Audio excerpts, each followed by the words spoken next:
100% 65 to 75% பெண்கள் வந்து ரத்த சோகை நோயால பாதிக்கப்பட்டிருக்கிறாங்க.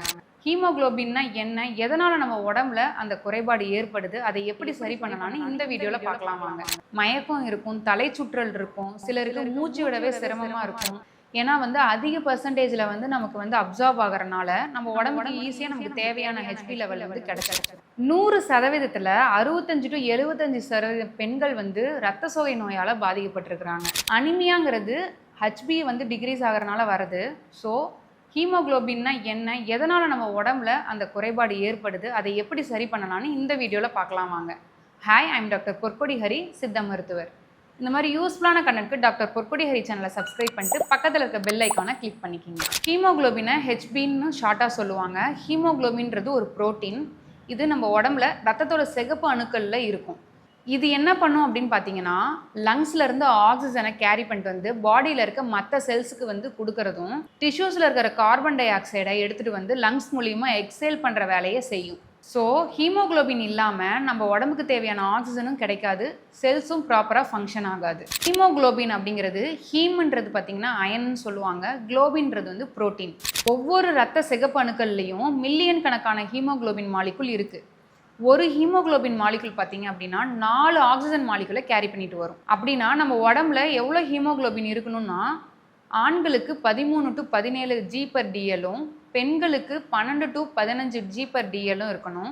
குழந்தைங்களுக்கு 11 to 16 G/dLம், கர்ப்பிணி பெண்களுக்கு 11 to 16 G/dLம் இருக்கணும். உடம்புல ஹெச்பி லெவல் வந்து கம்மியாக இருக்குதுன்னா எந்த மாதிரியான அறிகுறிகள் காமிக்கும்னா, மயக்கம் இருக்கும், தலை சுற்றல் இருக்கும், சிலருக்கு மூச்சு விடவே சிரமமாக இருக்கும், உடல்லாம் வெளுத்து போய் இருக்கும், சிலருக்கு ஹார்ட் பீட் வந்து அதிகமாக இருக்கும், எப்போவுமே பார்த்திங்கன்னா கலப்பாகவே இருக்கும், முடி அதிகமாக கொட்டும், நகம் ஈஸியாக உடையும், இந்த மாதிரியான அறிகுறிகள்லாம் நமக்கு காமிக்கும்.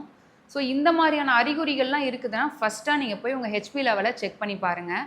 எதனால் இந்த ஹெச்பி லெவல் நம்ம உடம்புல கம்மியாகுதுன்னா, ஃபஸ்ட்டு அயன் டிஃபிஷியன்சி. இந்த அயன் டிஃபிஷியன்சி பிளட் லாஸ்னால் வரலாம், இல்லை மென்சஸ் வந்து ஹெவியாக ஆகிறனால வரலாம், ஹெல்த்தியான டயட் எடுத்துக்காதனால வரலாம். ரெண்டாவது வைட்டமின் டிஃபிஷியன்சி. மேஜராக வைட்டமின் B12ம் ஃபோலேட்டும் டிஃபிஷியன்ட் ஆகிறனால இந்த ஹெச்பி லெவல் கம்மியாகலாம். மூணாவது பார்த்திங்கன்னா இன்டர்னல் ப்ளீடிங், அதாவது அல்சரு, ஹெமராய்ட்ஸு இந்த மாதிரியான பிரச்சனைகள் இருக்கும்போது இன்டர்னல் ப்ளீடிங்னால ஹெச்பி கம்மியாகலாம். அதே மாதிரி பீரியட்ஸ் டைமில் பிளட் லாஸ் அதிகமாக ஆகிறனாலையுமே ஹெச்பி கம்மியாகும். போன் மேரோ டிசார்டர்ஸ்ன்னு சொல்லுவாங்க, அதாவது தலசீமியா, சிக்கிள் செல் அனிமியா, ஏப்ளாஸ்டிக் அனிமியா, இந்த மாதிரியான கண்டிஷன்ஸ் அப்பயுமே ஹெச்பி வந்து ட்ராப் ஆகும். இதெல்லாம் தாண்டி நார்மலாகவே வந்து ப்ரெக்னன்சி அப்போது பேபி டெவலப்மெண்ட்டுக்கு அதிகமாக பிளட் தேவைப்படுறனால ஹெச்பி லெவல் வந்து கம்மியாகும். இந்த ஹெச்பி லெவல் ட்ராப் ஆகாமல் எப்படி சரி பண்ணலான்னு பார்த்தீங்கன்னா, நம்ம ஃபுட்டு மூலிமா எடுத்துக்கலாம். ஆனால் ஃபுட்டு என்னன்னு தெரிஞ்சுக்கிறதுக்கு முன்னாடி இந்த ஒரு விஷயத்தை கட்டாயம் தெரிஞ்சுக்கணும். நம்ம எடுத்துக்கிற உணவுலேயே பார்த்தீங்கன்னா ஹீம் அயன், நான் ஹீம் அயன் 2 விதமாக இருக்குது. ஹீம் அயன் பார்த்தீங்க அப்படின்னா அனிமல் சோர்ஸ்லேருந்து கிடைக்கக்கூடிய அயன். இது நம்ம உடம்புல 15 to 35% வரைக்கும் அப்சார்ப் ஆகிடும். நான் ஹீம் அயன் பார்த்தீங்கன்னா பிளான்ட் சோர்ஸ்லேருந்து கிடைக்கக்கூடியது. இது 2 to 10% தான் நம்ம உடம்பு அப்சார்ப் பண்ணும். இதை வந்து இன்னும் அப்சார்ப்ஷன் அதிகப்படுத்துறதுக்கு கூடவே வைட்டமின் சி சத்துள்ள உணவுப் பொருளாக சேர்த்து சாப்பிட்ணும். ஸோ நான் ஹீம் அயனை விட ஹீம் அயன் தான் பெஸ்ட்டு. ஏன்னா வந்து அதிக பெர்சன்டேஜில் வந்து நமக்கு வந்து அப்சார்ப் ஆகிறனால நம்ம உடம்புக்கு ஈஸியாக நமக்கு தேவையான ஹெச்பி லெவல் வந்து கிடச்சிடும். பட் ஆனால் அதுவே நான் ஹீம் அயனாக எடுத்துக்கும் போது அப்படின்னா அது வந்து கொஞ்சம் டிலேவாக தான் இருக்கும். ஹீம் அயன் எந்த மாதிரியான உணவுலாம் இருக்குதுன்னு பார்த்தீங்கன்னா, ஈரல் வகைகள், ஆட்டு இறைச்சி, ஆட்டோட சுவரொட்டி, வான்கோழி இறைச்சி, மீன் வகைகள்னு பார்த்தீங்கன்னா டியூனா, மத்தி மீன், சால்மன் மீன், இதில் எல்லாத்துலேயுமே பார்த்தீங்கன்னா ஹீம் அயன் வந்து அதிகமாக இருக்குது. நான் ஹீம் அயன் அப்படிங்கிறது பார்த்தீங்கன்னா வீகன்ஸும் வெஜிடேரியன்ஸும் எடுத்துக்கிறது. ஏன்னா இதெல்லாம் வந்து பிளான்ட் சோர்ஸ்லேருந்து கிடைக்கக்கூடிய அயன். இது எதுலலாம் இருக்குது அப்படின்னு பார்த்தீங்கன்னா பசலைக்கீரை, பீட்ரூட்டு, வெந்தயக்கீரை, பிராக்கோலி, ராஜ்மா, கொண்டக்கடலை, பூசணி விதை, ஆளி விதை, இந்த மாதிரியான உணவுகளில் நான் ஹீம் அயன் இருக்குது. இது கூடவே வந்து வைட்டமின் சி சத்துள்ள உணவுப் பொருளாக எடுத்துக்கும் போது இந்த நான் ஹீம் அயனும் நம்ம உடம்புல பெட்டராக அப்சார்ப் ஆகிறதுக்கு ஹெல்ப் பண்ணும்.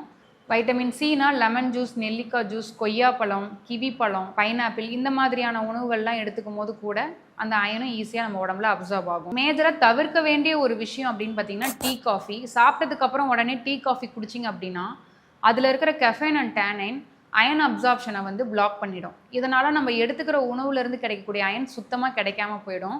ஸோ அதனால் அதை வந்து அவாய்ட் பண்ணிக்கிங்க. இந்த உணவு முறைகள் எதுவுமே எனக்கு சப்போர்ட் பண்ணலை அப்படின்னா கண்டிப்பாக நீங்கள் சப்ளிமெண்ட்ஸ் மெடிசன்ஸ்னு எடுத்துக்கணும். அது உங்கள் டாக்டரை கன்சல்ட் பண்ணிவிட்டு நீங்கள் எடுத்துக்கலாம்.